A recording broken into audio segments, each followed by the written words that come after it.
KPK menyebut modus dugaan korupsi Basarnas adalah kesepakatan dengan uang imbalan. Alhasil proses lelang hanya sekadar formalitas saja. Lalu bagaimana pengamat melihat kasus ini? Kita akan berbincang dengan Kurnia Ramadana, peneliti ICW. Selamat malam Mas Kurnia.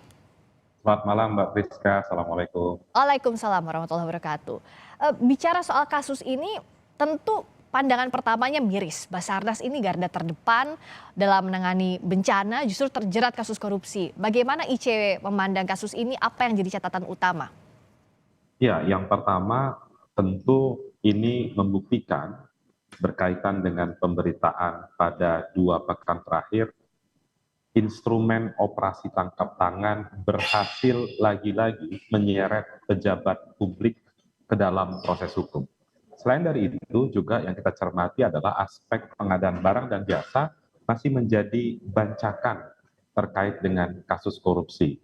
Namun Mbak Friska, di luar itu yang harus dijadikan catatan di sini karena ada beberapa orang yang masih menduduki posisi sebagai militer aktif sehingga penting untuk melihat bagaimana ke depan koordinasi antara Puspom TNI dan penyidik KPK dapat berjalan dengan lancar sampai nanti ke proses persidangan. Selain dari aspek terkait dengan penerimaan yang diduga jumlahnya sangat besar sampai 88 miliar rupiah. Tentu kita tidak berharap hanya pada tindak pidana korupsi saja berhenti. Namun penting bagi KPK untuk menelusuri lebih lanjut.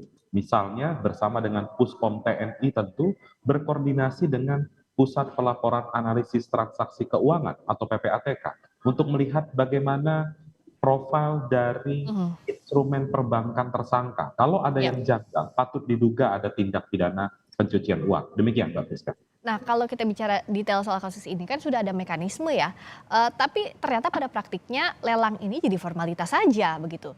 Bagaimana sebenarnya yang jadi celah korupsi itu seperti apa sih kalau ICW melihat ini?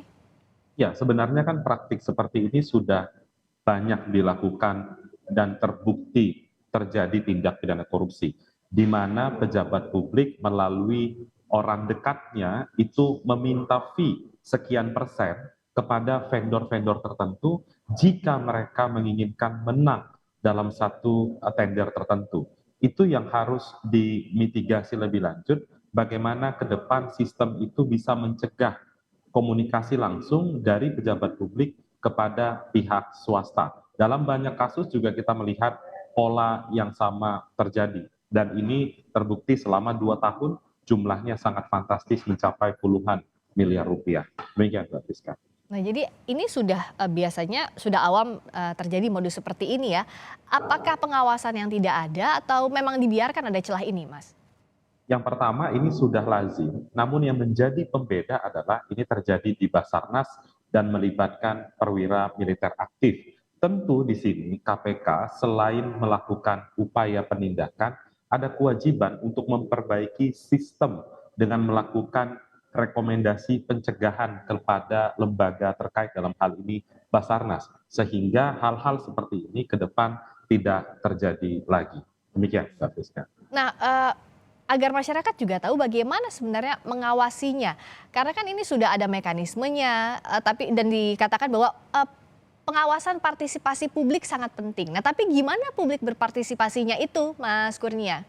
Ya, dalam hal ini banyak sekali informasi-informasi terbuka yang bisa diakses oleh masyarakat dengan melihat bagaimana kesesuaian tender pemerintah. Ya. Di sana bisa dicek lebih lanjut apakah misalnya vendor ini, perusahaan ini, apakah perusahaan ini benar atau tidak, atau sederhana istilahnya ini perusahaan bodong atau tidak, kelengkapan administrasinya bagaimana, lalu bagaimana implementasi dari proses tender atau proyek yang dimenangkan.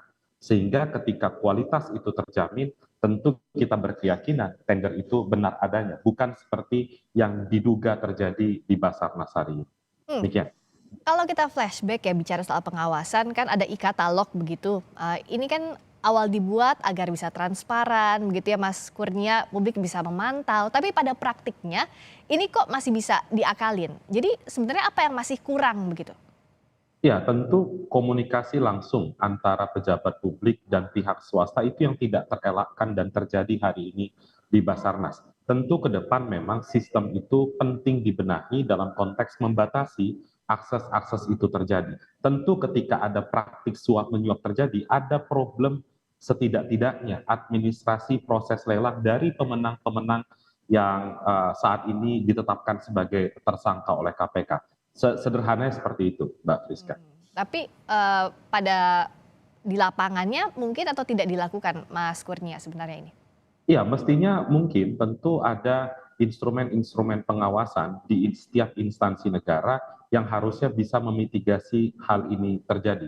Jadi bukan semata-mata konsep digitalisasi itu bisa terbebas dari praktik korupsi, tentu harus ada fungsi pengawasan yang juga dibangun agar hal-hal seperti ini tidak terjadi di kemudian hari. Bahkan sistem yang sudah digital saja ini bisa diakali ya, Mas Kurnia, misalnya saat lelang terjadi, si vendor A misalnya bisa dengan mudahnya masuk, sementara yang lainnya tidak dan sebagainya, banyak modus lainnya. Nah, untuk pengawasan ini sebenarnya perangkatnya sudah ready atau belum? SDM-nya juga sistemnya? Ya, apa yang ICW kerjakan hari ini juga berfokus pada isu pengadaan barang dan jasa. Dan saat ini ada berbagai dokumen hukum, misalnya berupa rancangan undang-undang pengadaan barang dan jasa yang juga menitik beratkan pada aspek pengawasan. Tentu terlepas dari aspek penindakan hari ini yang terjadi dalam hal pengadaan barang dan jasa, itu penting instrumen-instrumen pengawasan baik dibangun oleh Basarnas maupun misalnya oleh LKPP atau mungkin rekomendasi-rekomendasi dari KPK dapat dijalankan di instansi tersebut agar praktik-praktik ini tidak terjadi lagi. Artinya kan kita harus komprehensif bicara soal upaya. Jadi kan bicara tadi upayanya ada banyak celahnya, masyarakat bisa ikut berpartisipasi. Tapi kalau satu-satu kan tidak bisa jadi upaya pencegahan, mitigasi, sekaligus juga penanganan. Apa yang bisa dilakukan secara komprehensif untuk ini? Ya, yang pertama, Mbak Friska, sudah ada lembaga negara yang memang concern terhadap isu pengadaan barang dan jasa, ada LKPP. Dan aturannya juga sudah ada, seingat saya ada peraturan presiden yang berkaitan dengan hal itu. Dan upaya masyarakat bisa langsung, karena sekarang sudah terbuka konteks pengadaan barang dan jasa, bisa mengawasi. Memang komunikasi secara langsung itu yang sulit dilihat oleh masyarakat, Mbak Friska, kalau kita merujuk pada kasus Basarnas hari ini. Tentu untuk memitigasi hal itu bisa terjadi, komunikasi dan lain sebagainya, aspek pengawasan di internal kelembagaan itu yang harus diperkuat. Misalnya untuk mengecek apakah satu tender ini sudah dilaksanakan secara benar atau tidak sebelum masuk pada pengawasan eksternal masyarakat. Jadi tentu masyarakat punya keterbatasan-keterbatasan, tapi setidaknya apa yang sudah dibangun sistem di dalam dan organ pengawasnya juga sudah ada, harapannya bisa dimaksimalkan.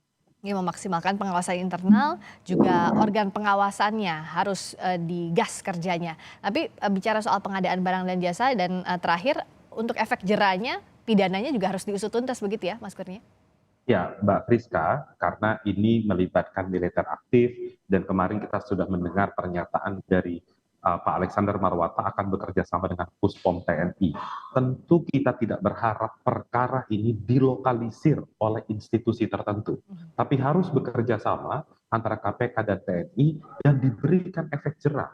Efek jerah dalam konteks apa? Karena yang bersangkutan adalah pimpinan lembaga negara dan membuat efek jerah itu bukan hanya menindak perkara ini, tapi menyelidiki indikasi tindak pidana pencucian uang, mengecek kesesuaian LHKPN-nya, agar ke depan hukumannya tidak hanya hukuman badan, tapi aset-aset yang disinyalir ada tindak pidana dan terjadi bisa dipulihkan kembali untuk negara. Tidak berarti sampai di kasus korupsi, tapi harus juga ditelusuri sampai ke TPPU dan tadi pengawasan juga penting untuk mencegah hal demikian terjadi di kemudian hari. Terima kasih Mas Kurnia Ramadana, peneliti ICW, telah bergabung di Sapa Indonesia Malam. Selamat malam.